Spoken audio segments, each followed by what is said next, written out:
사랑하는 우리 캠코 선교의 지체 여러분, 말씀 한 대의 시간 오늘도 함께 가집니다. 오늘은 창세기 30장 25절에서 43절 말씀입니다. 창세기 30장 25절에서 43절 말씀 함께 읽어보시고 본문 속으로 쑥 들어가 봤으면 좋겠습니다.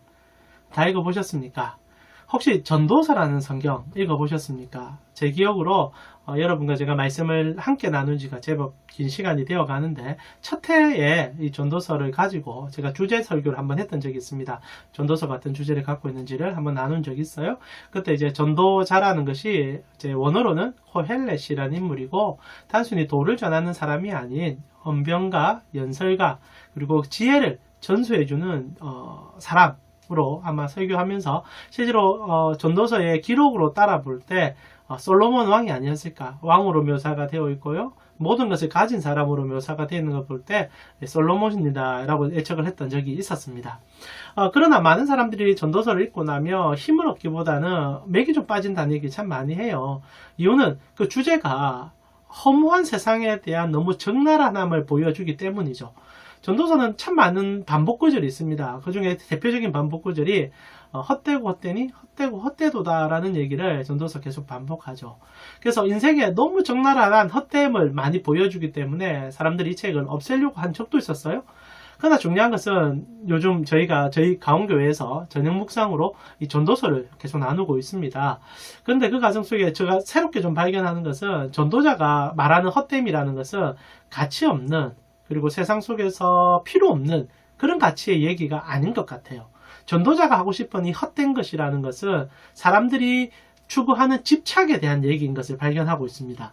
무슨 말이냐면 사람들이 세상을 살아갈 때 정말 붙잡아야 되는 것들이 있어요. 전도서는 모든 것이 잘못됐다고 얘기하지 않습니다. 그러나 사람들이 살아가다 보니까 진짜 중요한 건 하나도 못 잡고 쓸데없는 것, 그리고 무가치한 것, 무가치하다는 표현보다는 가치가 그렇게 없어 보이는 것들을 너무 붙잡고 거기에 사람들이 집착하여서 그게 전부인 줄 알고 착각하는 것에 대한 문제점. 그래서 너희의 시선을 좀 더 바꿔보자라고 준 책이 전도서인 것 같아요. 그래서 전도서는 이 헛된 것에 대한 얘기를 할 때 그때도 한번 얘기를 했는데요. 전제를 까는 것이 해 아래의 세상입니다. 해 아래 자신이 볼 때 헛되고 헛되니 헛된 세상을 보았다라고 얘기하죠. 그러면서 지혜자들에게 오히려 한 가지를 더 보도록 만드는 굉장히 탁월한 책이죠. 무엇입니까? 해 위의 세상. 해 아래 세상을 집중하면 그것은 집착이 될 것이고 허무함이 될 것이고, 그리고 결국 상처를 받는 세상을 보게 될 것이다 라는 게 전도자의 얘기이며, 전도자는 계속 그 얘기 속에서 해 위의 세상을 가르쳐줘요. 하나님이 계신 세상, 하나님이 통치하시는 그의 나라, 그 나라는 우리에게 이 헛된 세상을 이길 수 있는 본질의 가치를 가르쳐주고, 그리고 세상 속에서 우리가 어떻게 살 때 진짜 기쁜 세상을 누릴 수 있는 것을 가르쳐주는 책. 그래서 굉장히 현실적인 책이면서 또한 가장 이상적인 가르침을 주는 책이 전도서입니다. 전도서 너무 좋아요. 최근에 다시 묵상하면서 이렇게 탁월한 해석가가 있을까, 인생을 이런 식으로 볼 수 있을까라는 거 참 많이 느껴집니다. 한번 꼭 다시 한번 여러분 읽어보셨으면 좋겠어요. 근데 이 전도자가 전도서 3장쯤에 가면은 이런 얘기를 하나 해줍니다. 제가 한번 읽어드릴게요. 3장 16절입니다. 또 내가 해 아래에서 보건대 재판하는 곳 거기에도 악이 있고 정의를 행하는 곳 거기에도 악이 있더라. 전도자가 이제 해 아래 세상에서 눈을 들어서 관찰을 한 거죠. 전도자는 탁월한 선생입니다. 최고의 지혜자입니다. 그리고 모든 것을 소유해본 왕이라고 기록이 되어 있죠. 그가 세상 속에서 판관들을 본 거예요. 법 체계를 본 겁니다. 솔로몬 왕이라고 생각하더라도 솔로몬이 법을 얼마나 탁월하게 제정했는지 모릅니다. 그런데도 그 탁월한 지식을 가지고 세상을 보니 그 법이 문제가 아니라 법을 사용하는 사람들이 악하다라는 것을 발견한 거죠. 그래서 재판하는 곳 거기에도 악이 있고 정의를 행하는 그곳에도 악이 충만하더라. 도대체 법이라는 것이 실행될 요량이 없어 보이는 세상 속에 자신이 답답함을 느낀다는 얘기를 토로하는 부분이 있습니다. 실제로 여러분 어떻습니까? 세상 속에 정의가 실현이 되는가요? 저는 전도자의 말이 오늘날에도 우리에게 너무 적용이 되어진다고 생각해요. 최근에 전두환 씨가 재판을 받아야 되는데 아시죠? 재판관이 여러분 그걸 보내지 않았지 않습니까? 출두 기일을 보내지 않았어요. 소환장을 보내지 않은 겁니다. 결국 재판이 연기되었죠. 이게 5.18 이 인근쯤에 아마 전두환 씨가 법정에 서는 것이 전두환 자신에게 부담이 되었는지, 물론 재판관 및 법관은 깜빡했다, 잘 몰라서 업무가 너무 바빠서 넘어갔다라고 얘기하지만 아마 국민 대다수는 말이 안 된다고 생각할 것 같아요. 그렇게 중요한 재판인데 근데 그것을 까먹는다고? 상식적이지 않은 일이죠. 그러나 상식적이지 않는데 지금 상식적인 것처럼 나타났고, 사람들은 아이고 결국 힘있고 돈 있으니 저 악한 짓을 해도 피해가는구나 라고 말할 수밖에 없는 그런 지금 일들을 경험하고 있습니다. 21세기 대한민국 안에서도 악은 여전히 힘을 가지고 있고, 법과 그리고 이제 권력을 자기의 손에 쥐고 휘두르고 있는 것을 우리는 여실없이 보고 있습니다. 허무합니다. 사실 이번에 이 일도 허무하고, 최근에 일어나는 수많은 일들을 바라보면서 정말 이 땅에 소망이 있을까라는 생각을 수없이 되뇌는 것이 사실입니다. 오늘 전도자가 사실 이제 그런 얘기를 하죠. 오늘 뭐 창세기 얘기하지만 전도서 얘기를 먼저 시작해 봅니다. 그러면서 이제 전도자 가슴 아파해요. 그러나 전도서의 가장 탁월한 점은 해 아래 세상의 시각으로 보면 답답하다는 것을 전도자가 가르쳐 주는 겁니다. 왕이며 탁월한 선생인 그가 바라볼 때 해 아래의 시선으로는 답이 보이지 않는다는 거죠.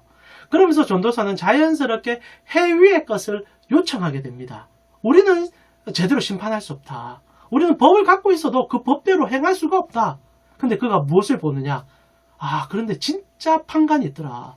진짜 법을 집행하는 분이 계시더라. 하나님. 그 얘기를 합니다.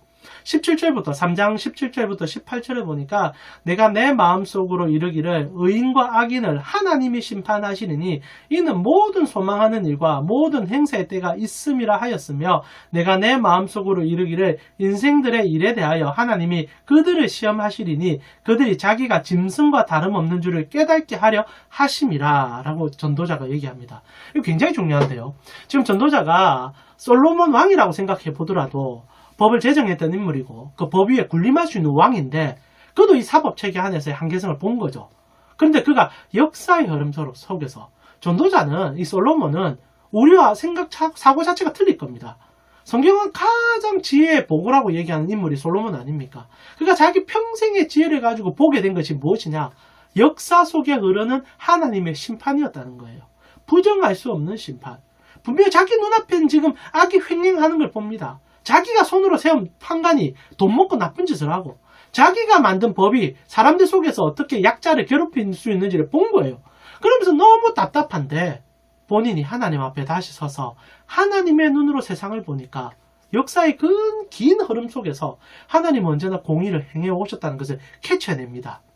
저는 이렇게 믿습니다. 오늘날 저희가 21세기를 살아가고 환경의 문제로 인해서 신음하지만 여전히 우리가 이렇게 자유 안에서 많은 것을 누릴 수 있는 것은 하나님의 공의가 역사 속에서 군데군데 나타났기 때문에, 만약 악이 이기는 세상이었다면 여러분과 저희가 이렇게 영상으로나마 인사드릴 수 있겠습니까? 지금 미얀마 사태만 하더라도 우리가 계속 기도해야 될 문제지만 악은 힘을 갖고 있습니다. 사람을 무자비하게 죽이는 힘이 있어요. 그러나 그 끝에 언제든지 하나님이 이기게 해주는 일들이 역사 속에 꼭 있었다는 겁니다. 여러분과 제가 지금 자유롭게 이렇게 서 있는 자체가 그 하나의 증거이죠. 물론 세상 속에는 아직도 악이 횡행합니다. 도저히 이해되지 않는 나라들도 있어요. 그러나 그 모든 것이 통칭되어 역사의 큰 흐름 속에서 솔로몬이 쳐다볼 때 결국 하나님의 손이 정의를 행했다라는 것을 보게 된 거죠. 그래서 자신 있게 말하는 거예요. 그러나 우리의 이 현실 속에서 답답함을 느끼는 이유는 하나님께서 그때를 붙잡고 있기 때문이라는 전도자의 고백입니다. 하나님이 분명히 얘기해요. 사람을 짐승에 비유합니다. 악한 일을 하는 자들을 짐승이라 얘기하며 그 짐승들이 자신의 때를 깨달을 그날을 위하여 하나님이 기다리고 계신다라는 무시무시한 얘기를 해주고 있다는 거죠. 오늘 말씀 속에 더 깊이 들어가기 전에 여러분과 제가 한 가지 붙잡아야 될 것은 하나님은 정의로우시며 공의로우시며 그의 뜻을 분명히 보여주신다는 거예요. 누구를 통하여? 그의 자녀들을 통하여, 그의 자녀들을 위하여 일하시는 분이라는 사실입니다. 오늘 야곱이 억울함 속에서 신음하는 장면을 우리를 이끌어줍니다. 창세기 30장, 우리 저번 주에 나눴던 본문은 두 아내가 이제 자녀 경쟁을 시작했는데 하나님께서 그들을 통하여 12명이나 되는 자녀를 통하여 민족이 되게 하는 약속의 성취로서, 그러나 그 과정 속에 또 레아라는 정말 힘들고 어렵고 마음이 상처받은 여인을 통하여 하나님이 어떤 사랑을 보이시고 그 여인이 어떤 반응 속에서 하나님과 한 마음으로 가고 있는지를 보았습니다. 안 들어보셨다면 꼭 한번 들어보셨으면 좋겠어요. 그런 과정 속에서 20년이란 세월이 지나가요. 두 여인을 위하여 야곱이 14년을 수고하고 그리고 6년 동안 더 수고를 해주게 되지요. 누구를 위하여? 이 삼촌 라반, 외삼촌 라반, 자기의 아내의 이제 장인어른이죠. 그 장인어른을 위하여 거의 무보수로 20년을 일하게 됩니다. 우리가 곧 보겠지만 얼마나 이 라반이 악했는지 이 두 딸이 학을 떼요. 우리 아버지 빨리 떠나고 싶다. 정말 돈밖에 모르는 수준도다. 빨리 떠나자. 그 정도로 이 사람 악랄합니다. 20년간 야곱을 착지하다시피 빼낸 사람이 이 라반이에요. 근데 오늘 하나님의 공의가 실현됩니다. 하나님께서는 계획이 있으셨던 거죠. 여러분, 야곱이 그 인생이 사기꾼의 인생이었다는 것을 저희가 계속적으로 보았습니다. 속임으로 자기 인생을 찾으려고 했고 무언가를 훔쳐서 내 것처럼 삼으려는 인생이었죠. 하나님이 이대로 야곱을 쓸 수가 없는 겁니다. 그래서 더한 악한 이 사기꾼을 만나게 해주신 거예요. 그리고 그 속에서 20년간 연단을 시킵니다. 중요한 것은 이 라반이 그 야곱과 함께 있으면서 하나님을 발견해가고 오늘 본문에도 자기의 재산이 증식된 것에 대하여 라반이 얘기하기를 이게 너의 하나님의 복을 주셔가지고 우리가 이렇게 거부가 된 것을 인정합니다. 알고 있다는 거죠. 그러나 그 마음의 악함은요 변하지 않는다는 거예요. 20년 만에 이 야곱이 이제 고향집으로 돌아가고 싶다. 오늘 본문에 얘기합니다. 근데 라반 입을 싹 닦으려고 해요. 임금을 계산 안 하려고 합니다. 근데 중요한 것은요, 걱정하지 마십시오. 하나님은 그때가 되면요 다 갚아주십니다. 다 갚아주세요. 이 라반이 오늘 그거 다 뺏으려고 하죠. 그냥 이 야곱은 지금 다 뺏기게 생긴 거예요. 20년 동안 수고해서 빈털터리로 고향 돌아가게 된 겁니다. 그래서 하나의 장깨를 쓰죠. 그게 뭡니까? 이제 양을 이렇게 염소를 넣게 되면은 이 알록달록한 것이 태어나면 다 나에게 주십시오. 아마 당시에 라반의 집에 있는 소와 양과 염소가 대부분 다 이렇게 이제 무늬가 없는 그런 이제 것들이었던 것 같습니다. 그러니까 라반 입장에서 잘 안 나오니까 당연히 뭐 한두 마리 더 가져가라, 괜찮다 얘기했는데 이 야곱이 어떻게 합니까? 이렇게 이제 번식기에 이제 단풍나무 같은 것을 달아서 그것을 눈으로 보게 하며 몸에 이제 반점이 생길 거라고 생각하고 그 일을 시도했는데 실제로 그 일이 생기기 시작해요. 태어나는 촉촉기, 여러분 멘델의 유전 법칙이 완전 박살납니다. 비상식적인 일이 우리는 기적이라고 부르죠. 일어나기 시작하죠. 그래서 태어나는 양과 염소마다 다 얼룩무늬를 갖고 있는 겁니다. 그래서 순식간에 이 야곱의 재산이 증식이 되는 거죠. 자, 야곱이 수를 쓴 건 중요한 게 아닙니다. 하나님께서 지금 이 사이에서 공의를 행하고 계시다는 거죠. 하나님께서는 당신의 때를 위하여 야곱을 연단한 것 뿐입니다. 그러나 그 연단 속에서 사용되고 있는 이 라반의 악함을 하나님은 두고 보지 않으셨다는 거예요. 지켜보셨다는 거예요. 만약 중간에 라반이 회개하고 돌아왔다면 문제가 되지 않고 오늘 돌아갈 때 라반이 먼저 아이고 고생 많이 했다, 내가 챙겨줄게 이랬다면 아무 문제가 없을 겁니다. 그러나 그의 악함이 하나님의 마지막 모든 계산 속에서도 벗어나지 못할 때 하나님은 그의 백성을 지키실 뿐 아니라 그것을 대갚아 주시는 분이라는 거죠. 결국 어떻게 됩니까? 라반의 거의 대부분의 재산이 야곱 편으로 넘어가기 시작해요. 여러분 성경을 자세히 보면요, 하나님은 공의를 행하실 뿐 아니라 그의 자녀를 위한 그의 편을 들어주는 모습들이 곳곳에 등장하고 있습니다. 하나님은 그의 백성의 눈물을 그냥 지나가는 분은 아니세요. 그러나 그분이 침묵하신다는 것은 그분의 때가 아직 이르지 않았을 뿐 아니라 우리를 위한 계획 속에 있기 때문입니다. 그러나 하나님의 때가 찰 때 언제나 하나님은 나타나세요. 여러분 이스라엘 백성들이 이집트에서 400년간 종살이를 하지 않습니까? 하나님의 목적은 분명했습니다. 이스라엘 백성들이 나라가 되게 해주기 위해서. 그래서 12명의 사람이 야곱의 12자녀가 이집트로 이동했을 때 그 풍족한 생활 속에서 하나님으로부터 충만함을 받아 인구가 급격히 늘어나죠. 그러나 왕조가 변화되면서 이제 이스라엘 백성들을 억압하고 누르는 한 왕이 등장합니다. 그 역사 흐름 속에서 이스라엘 백성들이 얼마나 고통스러워한지 몰라요. 근데 여러분 출애굽할 때 성경을 자세히 한번 보세요. 모세가 하나님으로부터 힘을 얻어서 이집트에 있는 백성들로부터 모든 재산을 다 갖고 나오게 하십니다. 다 갖고 오라 그래요. 하나님이 말해라. 그럼 무조건 다 받을 거다. 그래서 이스라엘 백성들이 얘기하니까 다 주는 거예요. 하나님 지금 무슨 일을 하는 겁니까? 그 긴 세월 동안 이스라엘 백성들이 받아야 될 임금을 처리해주고 계신 하나님으로 등장하는 거죠. 하나님은 당신의 때에 공정하게 나아가 그의 백성들을 사랑함을 보여주시면서 그 공의를 드러내시는 분이라는 겁니다. 오늘 야곱이요, 그 하나님의 사랑을 이제 듬뿍 맛보기 시작합니다. 물론 장기를 쓴 건 맞아요. 그것도 하나님 고쳐 나가실 것입니다. 그러나 하나님은 라반을 용서하지 않으시는 거죠. 그리고 하나님께서는 야곱을 돌아봐 주시는 거죠. 그리고 하나님은 야곱을 더욱더 만들어져 가신다는 모습입니다.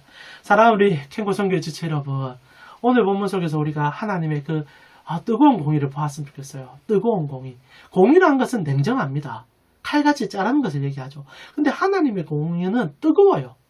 그리고 그 공의가 드러날 때는 정말 가슴이 환한 이 시원함을 보게 되는 그런 공의라는 것이요. 세상에 이런 공의 없어요. 법이라는 것이 등장하면 자르고 쳐냅니다. 근데 이 법마저도 사람의 권력과 돈 안에 들어가서 조물락거리니 얼마나 억울한 세상입니까? 그런데 하나님의 공의는 하나님의 백성들 그 눈물을 닦아주는 따뜻한 공의, 뜨거운 공의, 그 공의가 여러분 속에 충만해질 수 있다는 겁니다. 사랑하는 우리 캔고 선교의 지체 여러분, 일을 하시다 보면 억울할 일이 분명히 있습니다. 왜 없겠습니까? 그러나 답답하시죠? 그러나 우리가 세상에 버림받은 자들이라며 세상 속에 던져진 자들이라며 이 공의를 해결할 방법이 없지만 여러분과 저는 하나님이 자녀 삼아준 하나님의 백성 아닙니까? 오늘 이 시간에 이 강의 듣고 나셔서 혹시나 여전히 가슴이 답답한 게 있다면 먼저 하나님을 찾아주셨으면 좋겠어요. 그리고 하나님과 의논하시고요. 하나님의 때를 기다려 보십시오. 그리고 하나님은요, 가장 완전한 때, 물론 내 때와 조금 어긋날 수는 있지만 성경 분명히 얘기하며 우리의 삶이 증명하는 단 한 가지, 하나님의 때가 가장 완벽하다는 것, 그 때를 분명히 보여주실 것입니다. 이번 한 주도 고생 많이 하시고요. 앞으로 하나님 앞에 더 달려가면서 그의 공의에 충만함과 그 따뜻한 사랑 속에서 풍성함을 누릴 수 있는 여러분 되기를 기도합니다. 다음 주는 창세기 31장으로 여러분과 깊은 교제 나누도록 하겠습니다. 한 주간 승리하십시오.